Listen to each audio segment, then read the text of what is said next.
Ici, une simple omelette pouvait réveiller la mémoire, raviver l'estime de soi et recréer du lien dans la famille. Dans cette vidéo, je vous montre comment préparer un repas de famille avec une personne évoluant avec la maladie d'Alzheimer et tout cela sans pression et avec beaucoup de sens. On va voir comment organiser l'activité, le matériel à prévoir, les bienfaits pour la personne que vous accompagnez et surtout comment cette activité mobilise le cerveau grâce à la méthode Lien. Alors pourquoi c'est bénéfique? Préparer un repas, ce n'est pas une tâche ménagère, c'est une expérience relationnelle, sensorielle et identitaire. Voici les fonctions cérébrales activées. Tout d'abord, vous allez avoir la mémoire procédurale, donc au niveau du cervelet et des noyaux gris, pour ceux que ça intéresse. Donc ce sont tous les gestes de cuisine appris depuis toujours, mélanger, découper, malaxer, mesurer. Ensuite, vous allez avoir la planification et l'attention dans le cortex préfrontal, puisque vous allez suivre des étapes, une à une, d'une recette. Ensuite, vous allez mobiliser toute la motricité fine, éplucher, mélanger. Tout cela aussi, c'est le cortex moteur. Vous allez avoir également quelque chose qui nous intéresse beaucoup, le circuit de la récompense. Le plaisir de participer va produire de la dopamine, l'hormone du bien-être. Ensuite, vous allez avoir tout ce qui est réseaux sociaux et affectifs, l'interaction, la reconnaissance, la valorisation. Et surtout, cette activité, elle stimule le sentiment d'utilité, donc le nourrir, le lien au quotidien, le N de la méthode lien.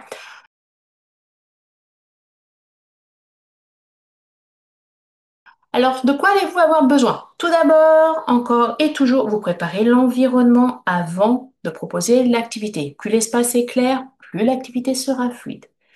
Ensuite, vous aurez besoin de tout ce qui est ustensiles sécurisés. Des couteaux à bourron, des épluches légumes ergonomiques, des bols antidérapantes, des planches antidérapantes. Et pensez aussi à tout ce qui va être autre matériel. Je ne sais pas, par exemple, vous aurez besoin peut-être d'une balance, d'un verre doseur, etc., etc. Tout dépend de la recette que vous choisissez. Ensuite, choisissez des ingrédients simples. Des fruits, des œufs, des légumes faciles à manipuler. Bien sûr, évidemment, quand vous choisissez votre recette, vous préférez les recettes qui ont 5, 6 ingrédients maxi, pas plus, afin de ne pas perdre votre proche et éviter la surstimulation. Ensuite, il vous faut des repères clairs. Donc, ne faites pas cette activité sur une table blanche avec un bol blanc, des assiettes blanches, parce que votre proche, il n'aura pas de repères. Et pensez évidemment à tout ce qui va vous servir à pas vous salir, torchon, tablier, etc., etc. Et du coup, ça va permettre aussi, si vous choisissez le tablier, de choisir toujours le même tablier et toujours les mêmes torchons, d'ancrer l'activité dans un rituel familier. Puisque vous pourrez demander à votre proche d'enfiler son tablier en disant, c'est l'heure de cuisiner. Alors, comment ça se passe pas à pas? Tout d'abord, vous choisissez la recette. Donc, comme je vous ai dit, une recette très simple. Alors, par exemple, ça peut être une salade composée, une salade de tomates, une salade de fruits, un gâteau au yaourt, de la compote de pommes, une omelette aux herbes. Une fois que la recette est choisie, vous donnez un rôle précis à tous les participants. Donc, vous pouvez la faire en intergénérationnel. Les enfants et petits-enfants, ils adorent cuisiner. Et du coup, chaque personne peut, au choix, éplucher des pommes, par exemple, casser des œufs, ajouter des ingrédients, mesurer, mettre la table, remuer la pâte, verser dans le moule. Une seule consigne, bien sûr, à la fois, et vous montrez toujours le geste avant de le proposer. Ainsi, vous facilitez la reconnaissance de ce que vous demandez et dites-vous que avec la maladie d'Alzheimer, montrer et visualiser par les images est plus facile pour savoir ce qu'on attend de la personne touchée par la maladie. Et bien sûr, étape 3, vous encouragez, vous valorisez. Tu as très bien mélangé, c'est un vrai repas d'équipe, tu es une sacrée chef. Et évidemment, étape 4, vous goûtez. Bien sûr, l'important, ce n'est pas le résultat final, mais la relation, le moment partagé, le plaisir de faire ensemble. C'est pas coupé droit, on s'en fiche.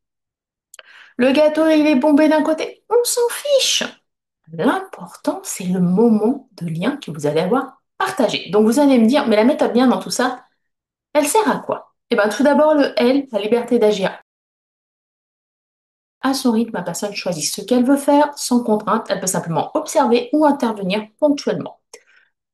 Au niveau de l'intelligence émotionnelle, vous allez être à l'écoute de ses émotions. Il peut y avoir de la joie, de l'hésitation, de l'agacement, de la nostalgie. Peut-être que vous allez choisir la recette préférée de quand la personne était petite. Vous allez accompagner avec douceur et sans jugement votre proche. Au niveau du E, bien sûr, vous allez avoir préparé votre environnement, comme je vous ai dit, et donc rien ne va permettre la distraction. Tout va être à portée de main, la structure, elle est visuelle, parfaite pour qu'on se repère. Et bien sûr, nourrir le lien humain grâce aux neurosciences, cette activité, comme vous l'avez vu au début de cette vidéo, elle réveille des zones cérébrales intactes et favorise la libération d'ocytocine, l'hormone du lien, et renforce la relation autour d'une tâche du quotidien.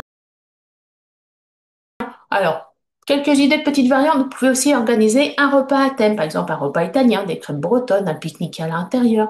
Vous pouvez impliquer les petits-enfants, les enfants, et vous créer un rituel hebdomadaire. Par exemple, le jeudi, on prépare le goûter ensemble. Le dimanche, on fait un gâteau.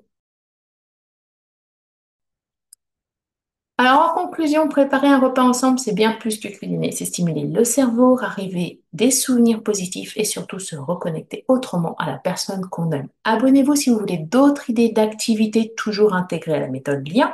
On se retrouve tous les jeudis à 15 heures.